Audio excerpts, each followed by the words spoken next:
สาธุหนาวเนาะต่อไปเราก็ตัดเป็นความเย็นเนี่ย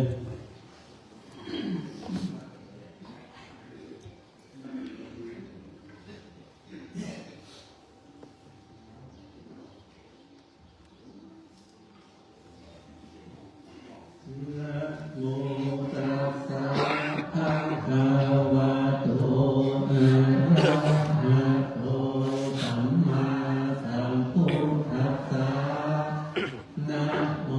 ตัสสะภะคะวะโตอะระหะโตสัมมาสัมพุทธัสสะนะโมตัสสะภะคะวะโตอะระหะโตสัมมาสัมพุทธัสสะอิมังสุปะพยัญชนะสัมปันนังสาลีนังโภชนะนังพุทธกังวรังพุทธัสสะพุทเท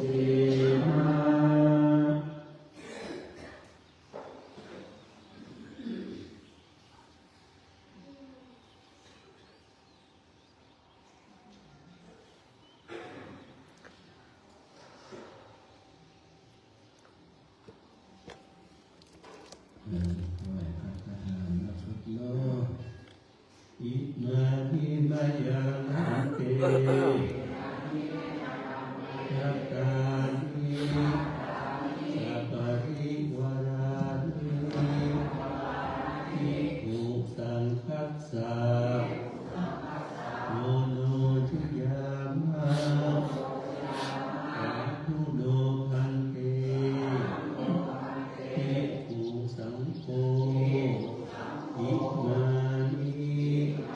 ทัตตานิสัพพะริวารานิปฏิคันตุโอหะกังอิคารตังอิคายะอิคายะข้าเดชพระสงฆ์ผู้เจริญข้าพเจ้าทั้งหลายน้อมถวายภัตตาหารพร้อมทั้งบริวารทั้งหลายเหล่านี้แก่พระภิกษุสงฆ์ขอพระภิกษุสงฆ์และสามเณรจงรับภัตตาหารพร้อมทั้งบริวารทั้งหลายเหล่านี้ของข้าพเจ้าทั้งหลายเพื่อประโยชน์และความสุขแก่ข้าพเจ้าทั้งหลายตลอดกาลนานเทอญ สาธุ สาธุเดี๋ยวมีคำเล่นสิ่งเกิดจากประเพณีนะครับเนาะก็ขอให้ประเพณีทัดใจกันเลยอยู่ใกล้ๆทุกคนเลยอยู่ใกล้วันนี้ส่งหน้าพระธาตุวัดป่าโมกนะกินข้าวหน้าพวกงานแล้วคนเฒ่าคนแก่ตีจับอยากไปร่วมบุญเป่าเวณีส่งหน้าพระธาตุวัดป่าโมกก็มารวมตัวกันที่วัดของเราเด้อรถก็จะออกประมาณเวลา9 โมงนะเพราะฉะนั้นสถานอยากดูที่จะได้พบกิจกรรมเป่าเวณีส่งน้ำพระธาตุเดือน5เป็นประจำทุกปีขอพระสถานมาประมวลก่อนอีกบ่อยแน่ก่อนต่อไปร่วมกันได้กินข้าวน้ำข้าวตอนเสร็จเรียบร้อยที่วัดป่าม่วงเนาะก่อนด่วนแวะไปตาม ตีวัดตกมาสีบุญโยงเปิดบูรณะวิหารใหม่เนาะวิหารเปิดมันเก่าเมื่อนะครับทางเจ้าอาวาสคณะกรรมการเปิดก็เลยบูรณะติดแก้วติดคำตาสองตาสีอะไรต่างๆใหม่หมดนี่นะแล้วก็มีการยกช่อฟ้าใหม่แล้วก็บอกว่าถือว่าเขาเข้าในวันนี้เพราะฉะนั้นวันนี้ใครที่มาร่วมบุญก็จะได้บุญอยู่สองต่อด้วยกันปล่อยแม่ส่งน้ำตัวเองได้ของทำบุญปล่อยลงตัวเองเดี๋ยวประมาณสัก9 โมงปล่อยแม่เขาออกมาที่วัดได้คนตีมาได้ไปไหนบ้างการบ้างงเนาะวันนี้วันสำคัญตามพระพุทธศาสนาก็คือว่าเป็นวันมาฆบูชาเดือน5เป็นของทุกปีนะต่อว่าก็มีกิจกรรมอะไรต่างๆเกิดขึ้นในวัดของเรานั่นก็คือว่าทางองค์การบริหารส่วนตำบลเวียงเนาะซึ่งก็มีท่านนายกองค์การบริหารส่วนตำบลตลอดจนถึงท่านผอ.ที่เราเพิ่งเกียรติเจริญคณะครูบาอาจารย์ทั้งหลายและละออนนักเรียน116 คนอสม.อบต.ปหลวงบ้านคณะกรรมการวัดวาอารามต่างๆได้เข้ามาร่วมทำกิจกรรมวันมาฆบูชาตีวัดเมื่อตะวันที่ผ่านมาก็เป็นการส่งเสริมแสดงพลังความเป็นเจ้าพุทธที่เกิดขึ้น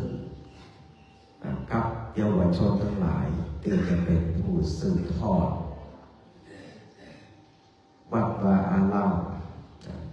ที่จะสืบทอดวัฒนธรรมประเพณีที่จะสืบทอดต่อไปในวันข้างหน้าเอาเขาต่างหลายพึงเป็นผู้รักผู้ใหญ่ในบ้านก็จะต้องรีบปลูกฝังคุณธรรมจริยธรรมมันเกิดขึ้นในส่วนของวัดก็ทุกวันศุกร์ก็มีคณะครูบาอาจารย์ทั้งหลายนำเรามาไหว้พระสวดมนต์กันอยู่เป็นประจำอยู่แล้วแต่ในส่วนของภาคตามบ้านของศรัทธาญาติโยมก็จะต้องอบรมบ่มนิสัยลูกเต้าเราหลานของศรัทธาญาติโยมเรื่องลูกที่ถอยวัฒนธรรมประเพณีการเอาคนเดียวบางพังกับจะมาอาศัยทางวัดอย่างเดียวอาศัยกับโรงเรียนอย่างเดียวนี่เนาะว่าคงจะเป็นไปไม่ได้คงจะต้องอาศัยสถาบันทางครอบครัวบ่อยแม่ทั้งหลายปู่ย่าตายายทั้งหลายได้ช่วยกันขับเคลื่อนไปอย่างต่างพ่อบ่อยแม่ทั้งหลายเป็นผู้ที่ใกล้ชิดกับละอองมากที่สุดนะส่วนทางโรงเรียนก็ดีทางวัดก็ดีเปิดช่วยเสริมเพิ่มเติมอันใดดีเปิดก็จะเพิ่มเติมยิ่งขึ้นไปอันใดที่ไม่ว่าดีเปิดก็จะคอยแก้ไขแนะนำบอกกล่าวก็เพียงเท่านั้นเพราะฉะนั้นจะต้องช่วยเหลือกันจะไปฝากความหวังไว้กับทุกเจ้าจะไปฝากความหวังไว้กับโรงเรียนอย่างเดียวเพราะฉะนั้นสถาบันครอบครัวถือว่าเป็นสถาบันที่สำคัญที่สุดละอองคนนั้นจะเป็นละอองตีหรือบดีนะก็ขึ้นอยู่กับสถาบันครอบครัวทั้งนั้นสถาญาติโยมเพราะฉะนั้นมาบูชาเวียนบรรจบครบรอบมาอย่าง1 ปี 2568เป็นวันแห่งความภาคความเมตตาขององค์สมเด็จพระสัมมาสัมพุทธเจ้าที่มีต่อสรรพสัตว์เจ้าโลกทั้งหลายโดยคือหลัก ทำอยู่3 อย่างที่เขาตั้งทั้งหลายได้ประพฤติปฏิบัติกันอยู่แล้วก็คือข้อที่ 1ละความชั่วข้อที่ 2สร้างคุณงามความดีข้อที่ 3ทำใจให้สะอาดบริสุทธิ์ผ่องใสทั้ง3ข้อนี้จะเป็นหัวใจของพระพุทธศาสนาที่พระพุทธเจ้านั้นได้วางเอาไว้และก็อีปล่อยแม่เขาแต่เอกละอ่อนเยาวชนทั้งหลายก็ปฏิบัติการสืบต่อเรื่อยมาอยู่ในชีวิตประจำวันอยู่แล้วการเราทำคุณงามความดีต่อพ่อต่อแม่ต่อผู้มีอุปการะคุณทั้งหลายนี่นะอันนี้ก็คือว่าเป็นการสร้างความดีอย่างต่างหนึ่งการที่เขาละชั่วงดเว้นบาปอกุศลทั้งหลายทั้งปวงที่มันบดีทั้งหลายนี่นะก็สงเคราะห์เข้าในข้อที่ 2คือว่าละชั่วการที่เขาเข้าวัดประพฤติปฏิบัติธรรมก็ดีการที่เขาได้ร่วมบุญกุศลทำกิจกรรมอะไรต่างๆในวัดบ้านโรงเรียนสิ่งที่มันเป็นสาธารณกุศลก็ดีอันนี้เป็นการทำให้จิตใจของเขานั้นมีความเบิกบานมีความผ่องใสมีความใสสะอาดขาวสะอาดมากยิ่งขึ้นไปอันนี้ก็สองข้อในข้อที่ 3นั่นก็คือละชั่วทำความดีและก็ทำกิจทำใจให้สะอาดบริสุทธิ์ผ่องใสที่จริงบ่อยแม่เขาไม่ก็ปฏิบัติโอวาทปฏิโมกข์มาโดยตลอดการทำชีวิตแต่ก็อาจจะมาเข้าใจว่าโอวาทปฏิโมกข์มันคืออย่างมันเป็นภาษาบาลีเนาะเป็นภาษาธรรมดีฟังแล้วบอกมาใครจะพูดเรื่องนี้นะแต่ถ้าเรามาขยายใจความแล้วก็อย่างละชั่วทำความดีทำใจสะอาดบริสุทธิ์อย่างเหมือนกับพี่บอยแม่ทำกันทุกวันอย่างนี้นะนั่นก็คือหัวใจของพระพุทธศาสนาคนที่เอาหัวใจของพระพุทธศาสนาไปประพฤติปฏิบัติใจบุคคลนั้นย่อมถึงซึ่งความสุขความเจริญในชีวิตทั้งในปัจจุบันชาตินี้และในปัจจุบันชาติหน้าเป็นอย่างนี้เพราะฉะนั้นก็ฝากโอวาทปฏิโมกข์3 ข้อง่ายๆไปสอนลูกเต้าหลานของพ่อแม่ให้ต้องทำเพิ่มเติมถ้าละชั่วทำความดีทำใจให้สะอาดบริสุทธิ์ผ่องใสสอนกับเล็กละอ่อนเพื่อที่จะให้ละอ่อนนั้นได้รู้จักน้ำทำคำสอนขององค์สมเด็จพระสัมมาสัมพุทธเจ้าและก็ได้นำไปประพฤติปฏิบัติการประพฤติปฏิบัติธรรมในตามพระพุทธศาสนาก็คือว่าเป็นการเอาธรรมะของพระพุทธศาสนานำมาใช้ในชีวิตประจำวันการปฏิบัติธรรมใจหมายความว่าจะต้องมานั่งสมาธินั่งรับตากันวันคำนั่งใจรับทำได้ก็ตามในทางพระพุทธศาสนาที่มันประกอบไปด้วยกุศลประกอบไปด้วยสิ่งดีงามสิ่งที่มันแบบเป็นความชั่วสิ่งที่มันทำให้จิตใจของเขาสะอาดบริสุทธิ์ผ่องใสสิ่งต่างๆเหล่านั้นเรียกว่าหลักธรรมทางพระพุทธศาสนาแล้วถ้าเราเอาธรรมต่างๆเหล่านั้นมาประพฤติปฏิบัติใจกับตัวเขาดีนะนั่นยกปล่อยยกแม่ทั้งหลายได้ขึ้นชื่อว่าได้ปฏิบัติธรรมอยู่นั่นเองอันนี้ก็คงจะเป็นธรรมะเล็กๆน้อยๆเพื่อที่จะให้ศรัทธาญาติโยมนำไปประพฤติปฏิบัติใจในพิธีวันมาฆบูชาปีนี้เนาะนะโมตัสสะภะคะวะโตอะ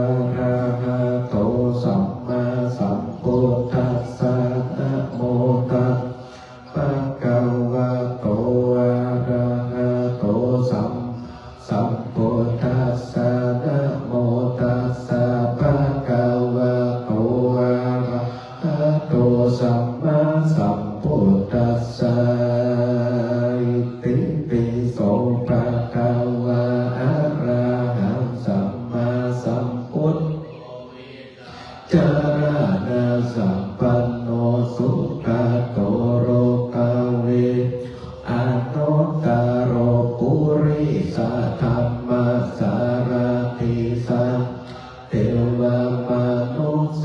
นังพุทโธภะคะวะติสวากขาโตภะคะวะ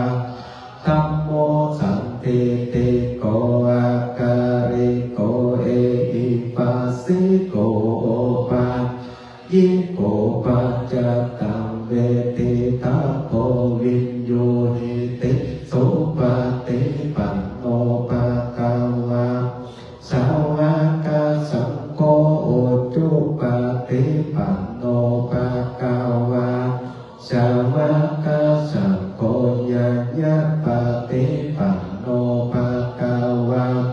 สาวกสังโฆสามิจิปฏิปันโนภะคะวะสาวกสังโฆญาติทันจัตตาริปุริสายุกาเนยตาปุริสาปุการะเอสะภะคะวะสาวกสังโฆอาหุนายโยปาหุทินายโยอัจจาริกาลานิโยอนุตตรปุญญาติตังโลกัสสาติภาหุสานัสสัมมาภิเมตตาสาวตันตังกริเมฆะรังโมทิตาพระสะเสนามารังคานาติธรรมาวิธิจิตาวาโอเนโทตันเตจัสสะภาวะโตจัญญมังคารานิมารัติเรกัมมาปิจิตาสัพพารติโกรัมปะนาราวักัมคัมมัตถายะคังคันติสุทัตตะเวทินาจิตังโมเดนโทตันเตจัสสะภาวะโตจัญญมังคาราเดนาลักขิริกาจัวารังอาติอัตตะปุตตะทวังกิจักกัมมัสสะนิวาสุตารุนัตตะเมตัมปุเสตาตินาจิตาวะโอเนโทตันเตจัสสะภาวะโตเตจัยยมังคารานิอุกิตตะกัคขมาติหาทะนัตตะภาวันติโยจานาปะปุริมาราวันตังยิติปิสังฆตะมาจิตาวะโมนิโทตันเตจัสสะภาวะโตจัยยมังคารานิกัตตัวนาคาทาโมทาอิวะกัปปินิยาจิจายาโตทาวาจาจัยยากายามัจเจสันเตนะโสมาเวทินะจิตาวะโมนิโทตันเตจัสสะภาวะโตเตจัยยะมังคาลานิสัจจังวิหายามาติสัจจังกวาตะกิตุวาทาภิเปตามานังอาติอัตตะโกตังปัญญาภาเทภาริโตจิตาวะโมเนโทตันเตจัสสะภาวะโตเตจัยยะมังคารานินันโทปะนันทาพุจจาเมปุธัมมาเหติปุตเตนะเถระปุจจเกนะธัมมังภะยันโตอิทุปะเทสาปิติจิตาวะโมนิโทตัส เตจัสสะภาวะโต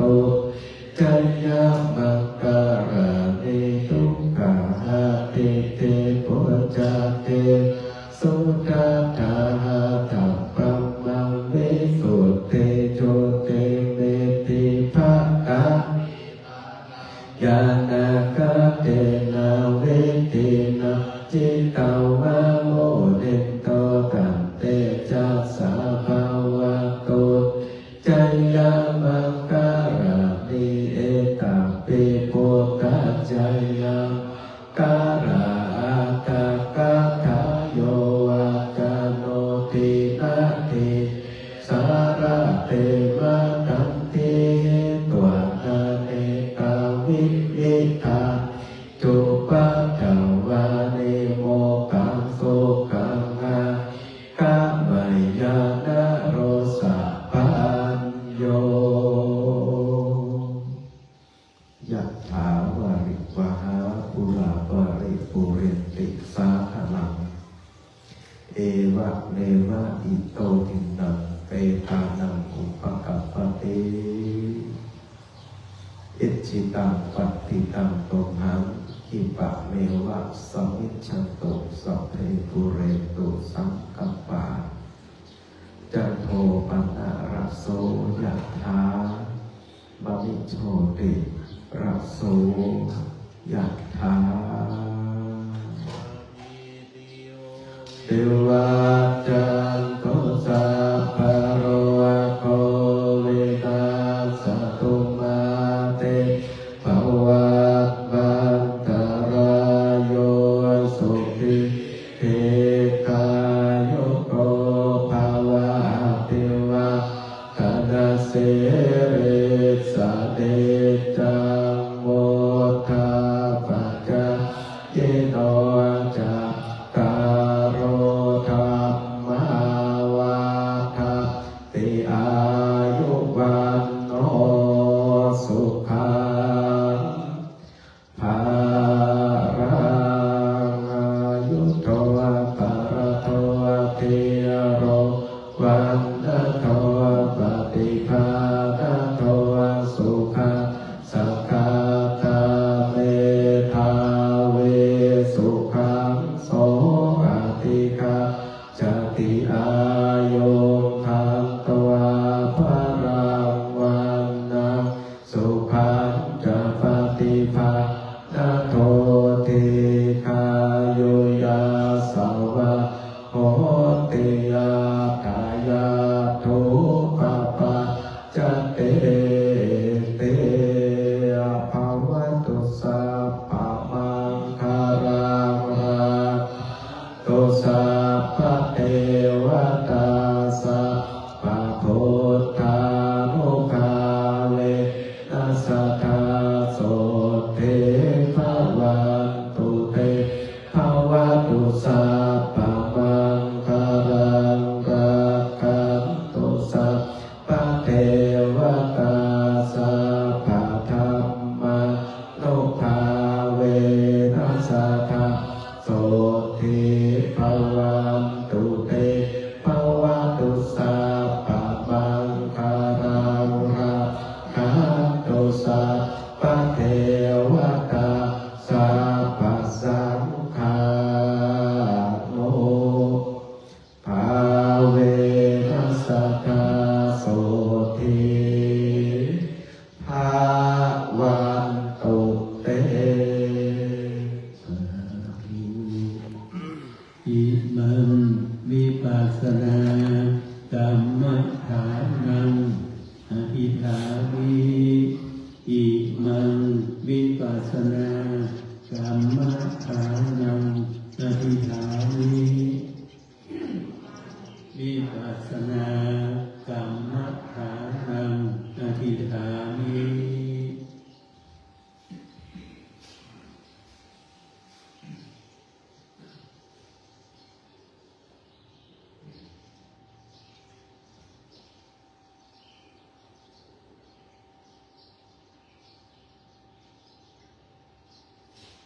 อ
อิมังมิปัสสนากรรมฐานังปัจจุทามิอิมังมิปัสสนากรรมฐานังปัจจุทามิอิมังปัจจุทามิอิตังกานะกัมมังนิทานะปัจจยโยโหนตุโนนิจังวิตังสีระกัมมังนินะปัจจยโยโหนตุโนนิจังวิตังภาวนากัมมังนิปานะโนนิจัง